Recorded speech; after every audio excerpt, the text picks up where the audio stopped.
Let's dive into the unsettling fate of Christy Mira. 2 days before Christmas, in 1992, a 25-year-old educator was found lifeless inside her Lancaster home. Her superior, Harry Goodman, stumbled upon the grisly scene after she failed to show up for class.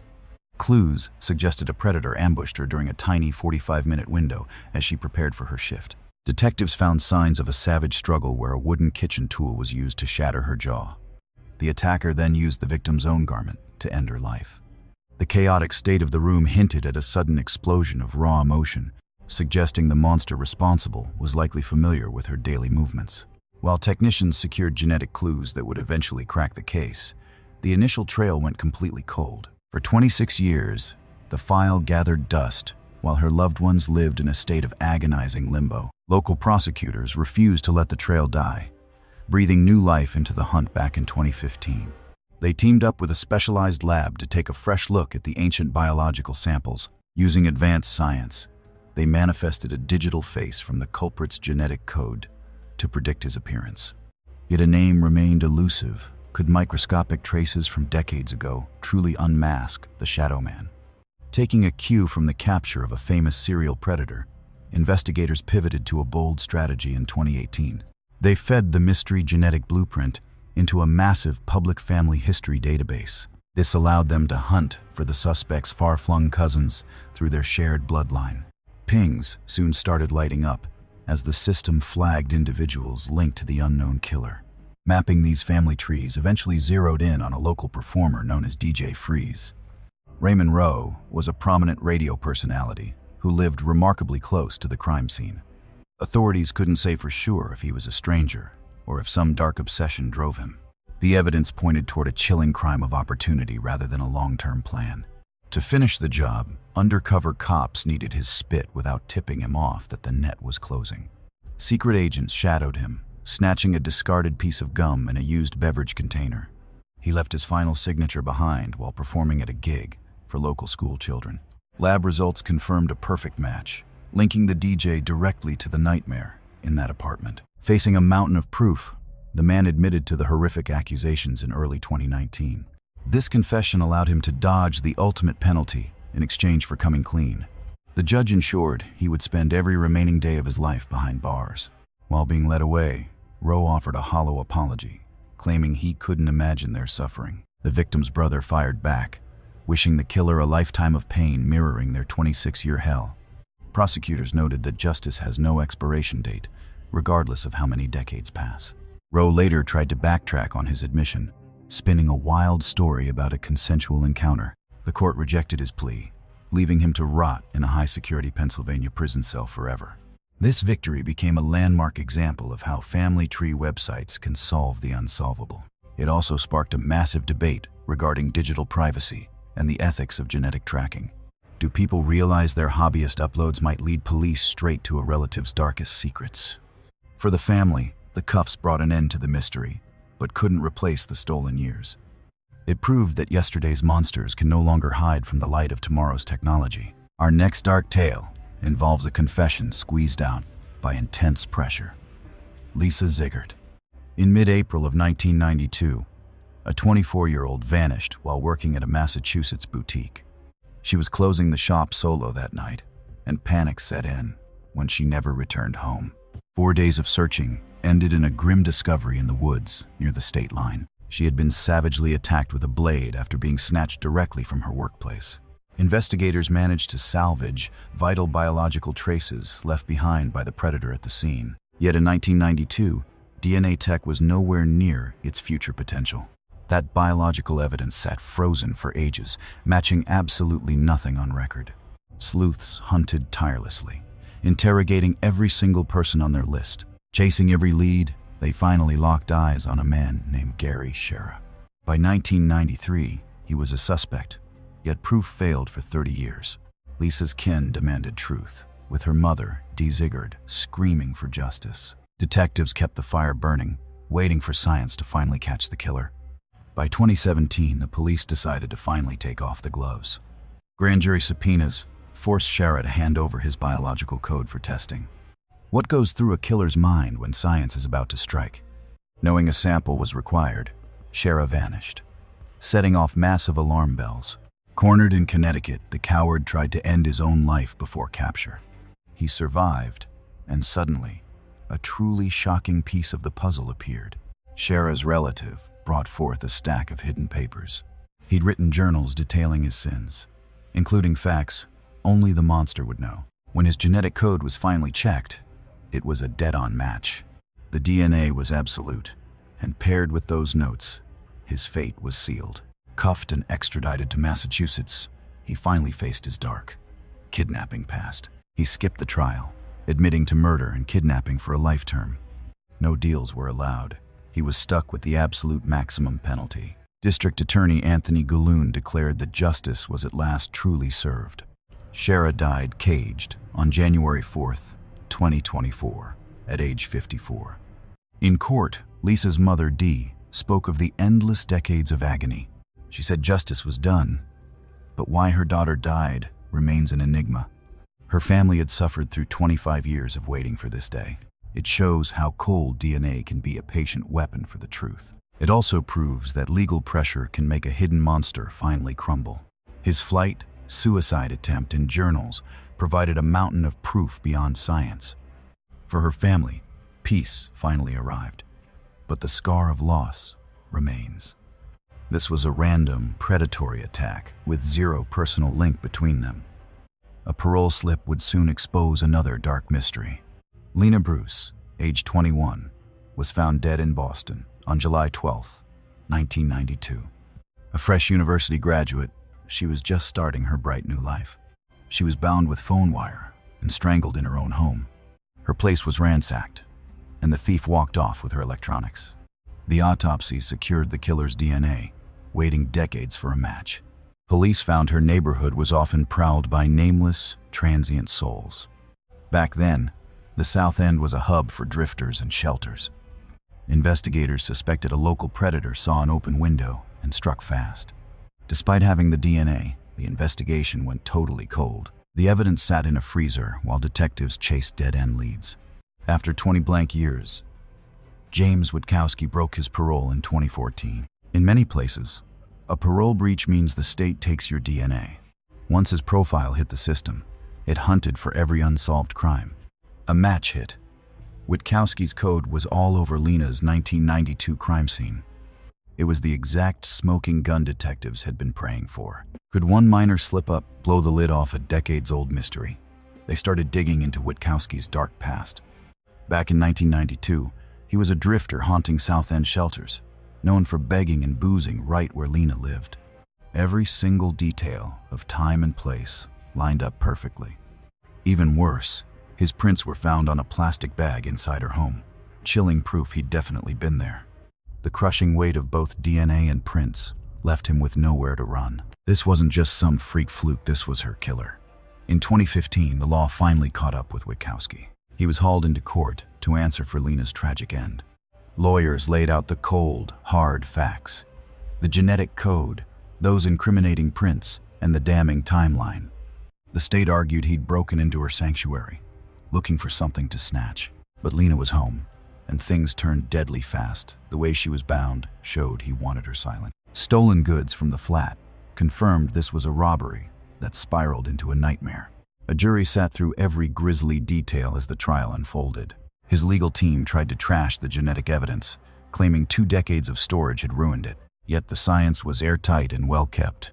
The jury saw the truth and declared him guilty. He was handed a life sentence, a heavy price for the horrific acts he committed against Lena. Witkowski fought back, trying to use legal loopholes to overturn the judge's decision. By 2021, an appeals court laughed off his claims and kept him right where he belonged. Every scrap of DNA and every whirl of a fingerprint screamed his guilt to the heavens. For Lena's grieving kin, this was finally the justice they'd been starving for over 23 long years. It's a haunting reminder of how genetic maps can unmask monsters from the distant past. A mandatory swab from a 2014 registration violation was the tiny thread that unraveled his whole web. That simple rule cracked the 1992 cold case wide open. But our next tale crosses the ocean. Melissa Van Dorn. On November 7, 1992, In Zaandam, Netherlands, the lifeless body of a teen girl was discovered. She'd been brutally attacked and discarded, leaving the quiet Dutch town paralyzed with pure terror. They found DNA, but back in 1992, their technology was light years behind what we have today. The mystery turned ice cold, even though they clutched onto that genetic evidence for decades. Melissa's family suffered for 25 years, but the Dutch police refused to let her memory fade away. They kept digging every time forensic science took a leap forward. That 1992 sample sat in a cold locker, just waiting for its moment to speak. In 2017, police tried something radical, a massive, city-wide DNA dragnet for every man in the area. This meant asking thousands of locals to hand over their genetic code voluntarily to find a match. Authorities hunted down men who were in Zaandam back in 1992, asking for their samples. While they called it optional, the social heat to comply was absolutely suffocating. Saying no was basically painting a target on your back. Soon, thousands were being tested against her killer's DNA. Was the monster really arrogant enough to offer up his own biological signature? The net snagged a relative first, leading them straight to Hussein A., whose DNA was a perfect, horrifying match. The forensic verdict was absolute. They finally had their man. Detectives finally unmasked the shadow from the crime scene, slapping the cuffs on him in 2017. A case frozen for a quarter of a century suddenly had a breathing suspect in an interrogation room. Throughout the legal battle, the state meticulously pieced together the final, terrifying moments of her life. It appeared to be a senseless, random act of cruelty by a man who didn't even know her name. That microscopic genetic link was the ironclad evidence that sealed his fate forever. The courtroom drama played out under the watchful eyes of the Dutch justice system. His lawyers poked holes everywhere they could, but that DNA match was a mountain they simply couldn't climb. Forensic experts testified that the DNA connection was airtight, confirming the evidence had been meticulously preserved for over 2.5 decades. The court delivered a guilty verdict, and in December 2018, he received a 20-year sentence, the absolute maximum penalty allowed in the Netherlands at that time. While the judge recognized that decades had slipped by since the crime, they made it clear that the passage of time didn't make the horrific nature of the act any less significant. For the family of Melissa Van Doorn, the conviction provided a sense of peace they had spent years believing was impossible. The investigation became a landmark case in the Netherlands for several chilling reasons. It proved that wide-scale DNA sweeps could be a devastatingly effective weapon for cracking frozen cold cases. However, it also ignited a fierce debate regarding the boundaries of personal privacy and civil rights. Critics claimed these mass screenings cornered the innocent, arguing that anyone who refused to participate would immediately look like a guilty suspect. Supporters fought back, insisting that these methods were necessary to solve brutal crimes and give grieving families the answers they deserved. The breakthrough in Melissa's case convinced Dutch authorities to unleash similar tactics on other long-forgotten mysteries. It stands as a powerful testament to how sheer persistence and evolving technology can drag secrets out of the distant past. Yet another mystery would be unraveled only after the killer had already escaped into the grave. Angela Kleinorg. On March 10, 1992, in San Diego, California, the 73-year-old was found dead inside her own home. She had been savagely attacked and stabbed within the supposed safety of her own residence. The elderly woman lived alone in a peaceful neighborhood, but evidence suggested she had been specifically hunted in her sanctuary. Investigators pulled DNA from the scene, but despite their best efforts, the killer remained a nameless shadow. The trail eventually went ice cold, joining thousands of other unsolved tragedies buried in the California archives. For 25 years, the case sat in silence, while Angela's family lived with the agonizing mystery of who stole her life. Throughout it all, the San Diego Police Department ensured the biological evidence was kept under lock and key. As forensic science surged forward in the early 21st century, cold case units began hunting for ghosts in their old evidence lockers. In 2017, San Diego detectives decided to gamble on a cutting-edge technique known as familial DNA, searching to solve Angela's murder. This method operates on a completely different level than standard forensic matching. Instead of hunting for a perfect match, it scans for genetic fragments that point to a close blood relative of the killer. If a parent, child, or sibling has their DNA in the system for any reason, the search flags them as a partial match. Police can then reverse engineer family trees to pinpoint their primary suspect from within that bloodline. This controversial tactic had already famously unmasked the Golden State Killer, sent shockwaves through the world of forensics. Was it possible for a relative's DNA to solve a murder when the killer himself had stayed off the radar? The familial search in Angela's case finally triggered a hit. Someone in the California State Database was a direct genetic match to the person who had shed blood at Angela's home. Using that single genetic link, investigators began the painstaking task of reconstructing the killer's family tree. They scoured genealogical records, looking for any male relative who was in San Diego in 1992 and fit the killer's profile.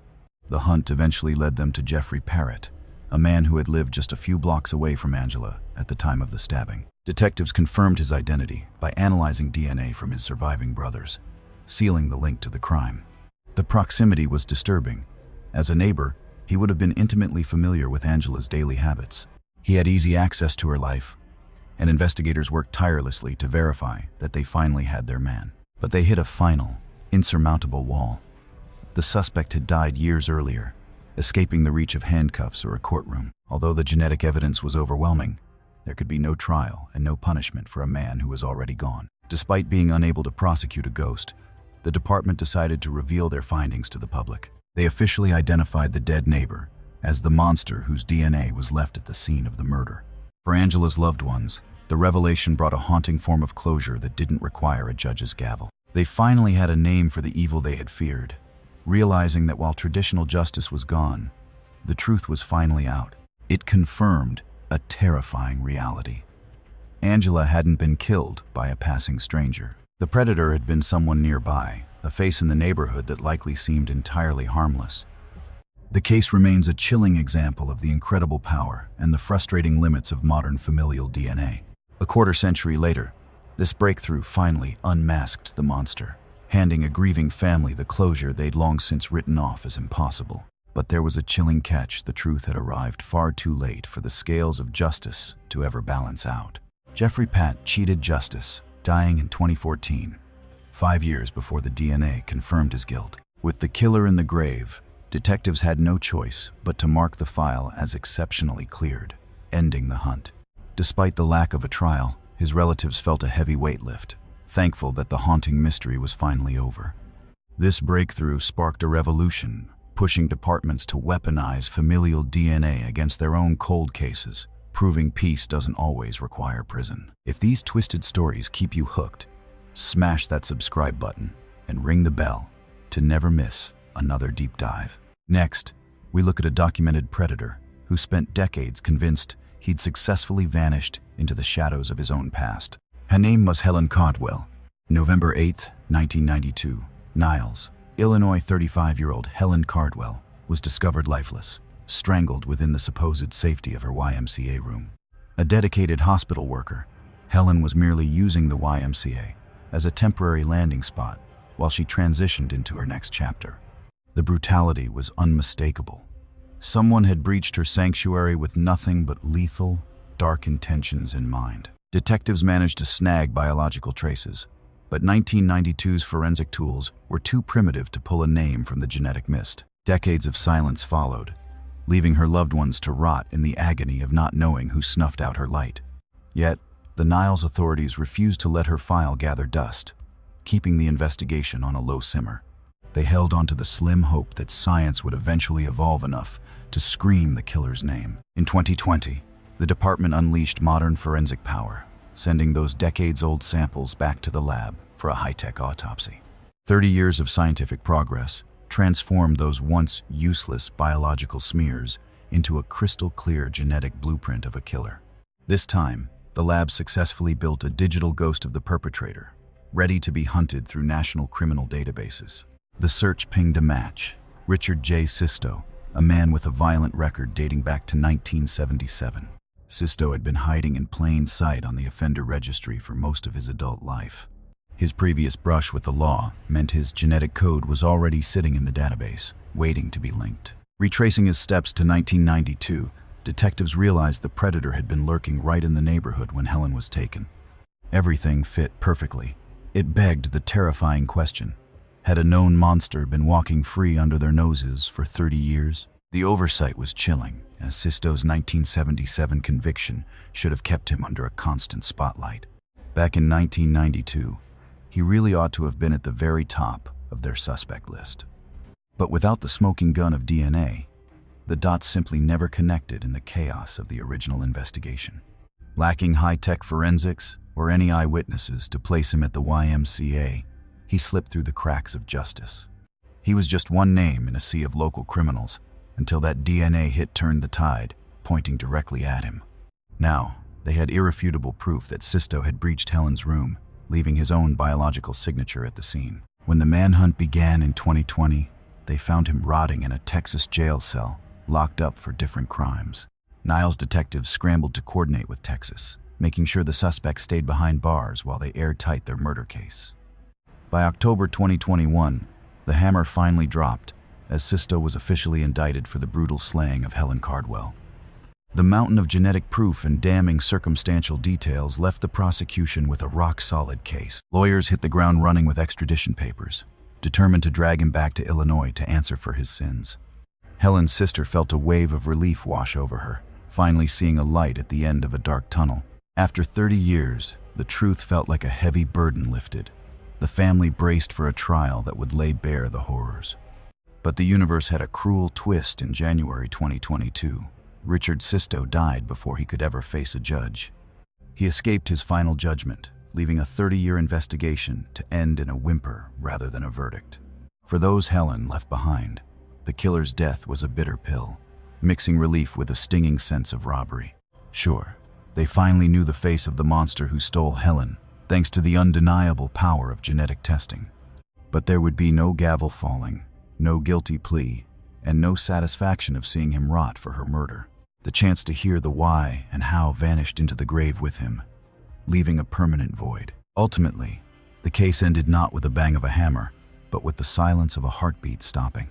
Helen Cardwell's story serves as a haunting reminder. Science can show us the truth, but it can't always give us justice. 2020 brought a chilling breakthrough: advanced retesting unmasked Sisto where previous attempts had utterly failed. It proved a haunting truth. Properly stored evidence can scream for justice even decades after the crime. Yet, this victory whispered a darker reality. The clock is the ultimate enemy of the law. By the moment handcuffs finally clicked, Sisto was a fragile shell of a man, withered by age and failing health. He died before the jury could speak, stealing the chance for public truth.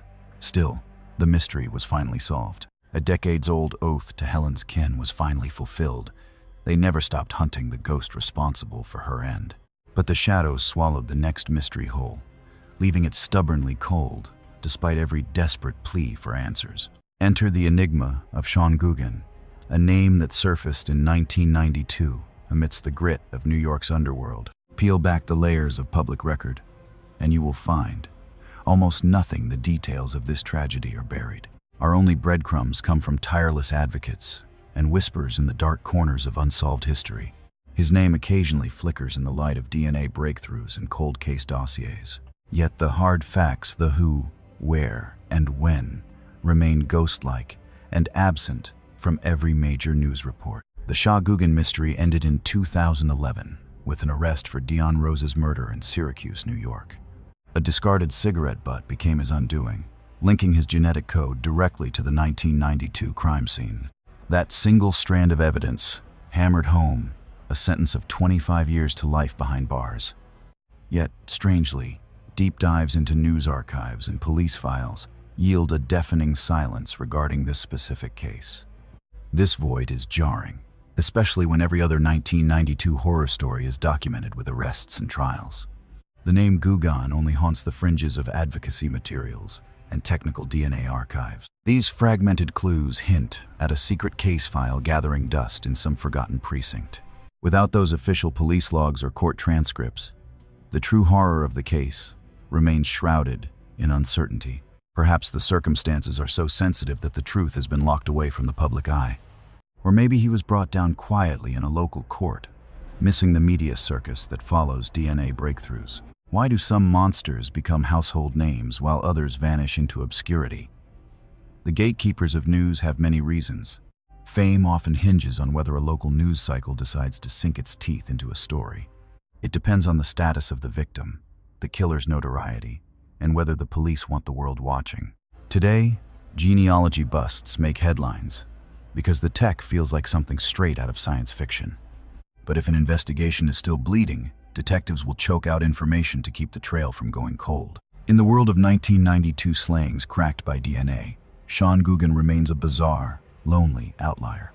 While the tragic ends of Christy Mirax and Lisa Ziggerts have been mapped out minute by minute for the public, documenting every arrest and every verdict for the world to see, the Guggen file is a total void, suggesting the investigation is still active with every detail strictly classified. Did it end in a quiet plea deal that never made it to the front page? Or is it truly a frozen case, waiting for a DNA miracle that has yet to arrive? For the grieving left behind in these silent cases, the lack of public light is a slow-burning agony. They are forced to watch as other families find peace through the magic of modern forensics. They see the flashing lights of new arrests and the closing of courtroom doors. Meanwhile, their own nightmare continues to linger in the pitch-black shadows. Watchdog groups keep these names alive, praying that a sudden burst of publicity will rattle a cage or witness. Advocacy might be the only thing that saves the Shah Guggen case from total erasure. If a sample still exists, today's technology could tear a confession from evidence that was silent in 1992. If the trail is truly cold, genetic genealogy might finally corner the ghost that has been running for decades. But the ultimate hurdle is often just cold, hard cash and manpower. Precincts play a grim game of triage. Without a media firestorm, some cases simply fall through the cracks. As of 2026, no one has been publicly unmasked as the monster in the Sean Guggen mystery. It remains a chilling entry on the list of 1992's most haunting unsolved secrets. It is a grim reality that modern forensic science has not been a silver bullet for every cold case out there. Some mysteries are just stubbornly impossible to solve. But for those families still waiting in the shadows, the same tech that closed other cases offers a desperate hope for answers, even 30 years later. Our next story features cutting-edge genetic mapping, finally cracking a decades-old enigma. Anthony Angeli Rehea. In November 1992, a pile of bones was discovered in a swampy patch near Interstate 95 in Newburyport. A father and son were just out gathering flowers when they stepped right onto a body hidden in the tall grass. The remains were lying only 45 feet away from the busy highway. Detectives swarmed the scene, marking the start of the mystery known as the Essex County John Doe. A medical examiner soon confirmed the victim was just a teenage boy. They found scraps of clothes, like a dark polo, an elastic waistband from cotton shorts, and size 32 by 30 Levi's. Because the body was so badly decayed, they could not figure out how he died, though the bones showed no clear wounds. He had been out there for quite a while, swallowed up by the thick, fast-growing marsh weeds. The system just logged him as another nameless statistic, a John Doe lost in the files. For 3 decades, the state and local police units kept digging, desperate for a lead. They were obsessed with figuring out who exactly had ended up in that swamp. Early DNA tests were just too primitive to help, and the investigation eventually hit a brick wall. For 33 years, the boy remained a ghost, his true identity a total secret. Could 21st century science finally speak for the dead after all this time? In May 2024, investigators sent what was left of the evidence to Othram, a high-end lab in Texas. Scientists used advanced sequencing to pull a full genetic blueprint from the old, weathered bones. From there, the genealogy team started hunting through databases for any living relatives. This sophisticated genetic testing and family tree research by Othram was paid for by a nonprofit called Project Justice and private donors, rather than using federal tax dollars. That search finally triggered a potential hit in the system. They got a DNA sample from Caroline Angeli, the aunt of a missing kid, and ran a high-speed comparison. The match was perfect. The boy found in 1992 was Anthony Angeli Rehea, born in 1973. He was a mere 15 years old when he vanished into the night. On July 24th, 2025, the world finally learned his name. After 33 years, he was no longer a John Doe. But the identification only brought more chilling questions. What really happened to Anthony? How did his life end in a marsh? And why did no one ever report the boy missing? As police looked into Anthony's past, They uncovered a truly heartbreaking life story. He grew up in Massachusetts, under a very dark cloud. His entire family was plagued by the horror of Huntington's disease. That genetic curse destroyed his mother's life and eventually took his twin brother's life as well. Anthony suffered through his father's abuse until the man was finally hauled off to jail. The state took him and his brother. But at 13, Anthony fled his school in 1986 and never looked back. Even though he was only 15 when he died, he had been living as a runaway for 6 long years. The school told his family he was gone, but they never actually filed an official police report. The Department of Social Services, who were legally responsible for him, never really tried to track him down. They just wrote him off as another rebellious kid who ran away instead of a child in danger. Because of that, his name was never in the system, and nobody was even looking for him. 4 years after he vanished, his body was found, but he was too far gone to reveal his secrets. Some think the brutal New England winter killed him, or perhaps his health just gave out. It looks like he wandered into the swamp after escaping his life and simply succumbed to the elements. With no proof of a crime, the final moments of his life remain a tragic mystery. Caroline Angeli finally unearthed the harrowing truth about her long-lost nephew's disappearance. She remembered a gentle soul stolen away, desperate to bury him with kin so he'd haunt the void no more. She fought to fund a final resting place beside his mother and grandparents. By 2026, the case remains a chilling, open wound awaiting more clues. Next, witness the most terrifyingly advanced genetic hunt ever attempted on a dead trail. Baby John Doe. 1992 saw a newborn's discarded body emerge from a grim Iowa landfill. A site worker unearthed the tiny corpse while sifting through filth, naming him Baby John Doe. Tests proved the infant breathed life before his tragic, sudden end. Tossed out like trash after birth, the trail froze for decades, leaving a phantom mother. Specialists salvaged a ghostly genetic fingerprint from the infant's remains. But in 1992, no science existed to unmask a mother through her bloodline. For 30 years, this nameless child's ghost loomed over a terrified community. A woman gave life only to cast her child into the abyss of a dumpster. That landfill worker never escaped the trauma, praying for the truth to surface. The Iowa City Police kept the file active, refusing to let the mystery die. As forensic science evolved, detectives waited for a miracle to crack the silence. Early 2000s genealogy changed everything. Yet this tiny victim posed a unique nightmare. Standard matching needs adult kin. A decades-old infant required a different breed of science. Rotting for 30 years in filth had nearly erased the child's biological map. Then, whole genome sequencing pulled a clear signal from the absolute decay. Advanced genetic mapping eventually became a reality. A Texas lab named Othram stepped in, specializing in the most hopeless cases.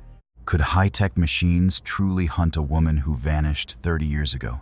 Detectives used Othram's lethal precision to rebuild the boy's entire genetic identity. This profile was unleashed into databases to track down his maternal bloodline. Months of mapping family trees finally cornered a single, shocking suspect.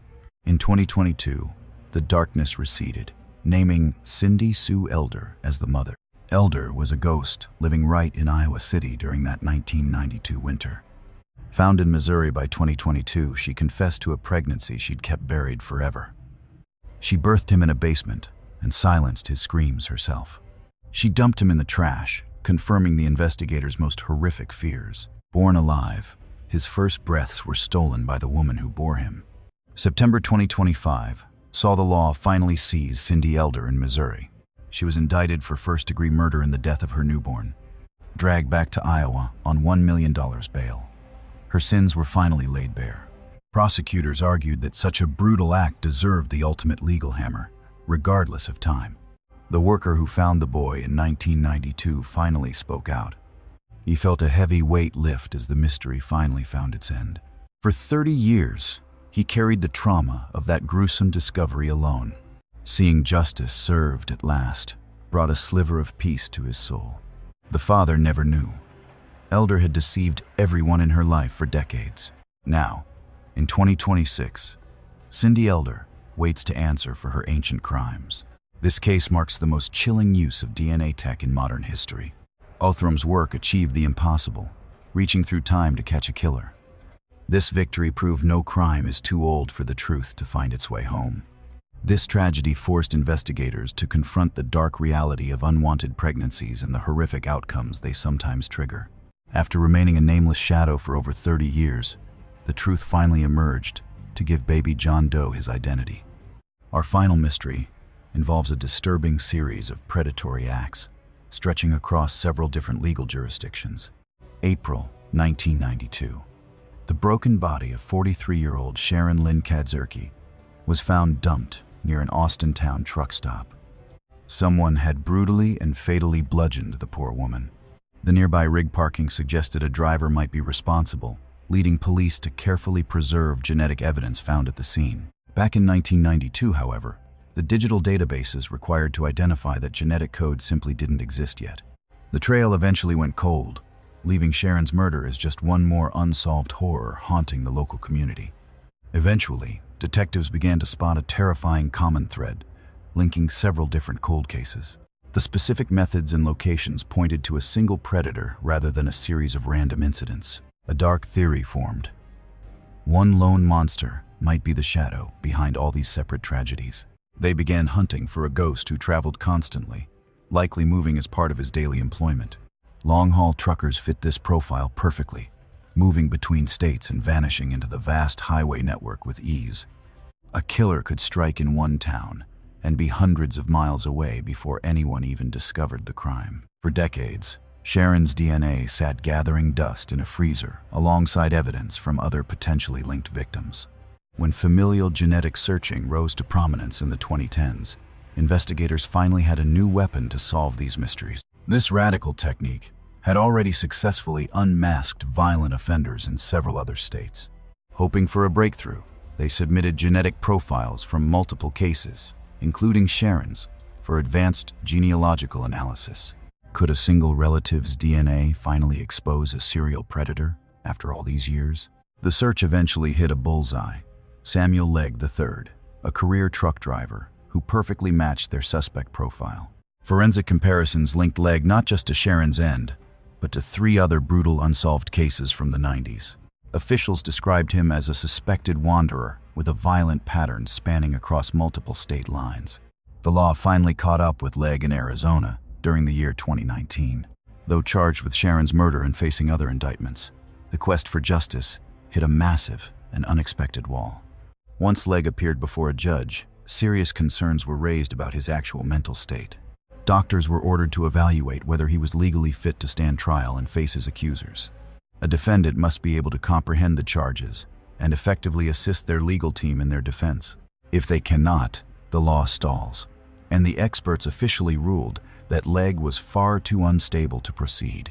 He was locked away in a secure psychiatric hospital, with the goal of repairing his shattered mind. However, progress was non-existent. Hearings in 2019, 2021, 2023, and 2025 all reached the same conclusion. Every single time, the court determined that Legg lacked the basic mental clarity to answer for his alleged crimes. Those in the courtroom described him as appearing completely lost and trapped in a world of delusions.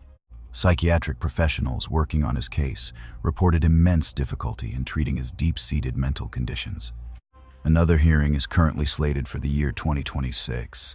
Yet, it appears Legg may stay broken forever, leaving the entire case in a bizarre state of legal purgatory. He is too dangerous to release, yet too unstable to try, remaining a permanent prisoner of the state's care.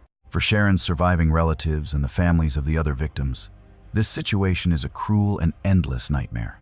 Scientific evidence has identified the man they believe is a monster, and police have officially charged him. Still, there may never be a witness stand, a guilty verdict, or the closure of a final sentence.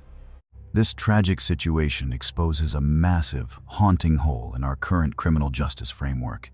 Advanced technology can identify the guilty, but mental illness can still keep justice forever out of reach. Sharon's case remains frozen in time, waiting for a sanity that may never return. And that is our story today. Appreciate you watching.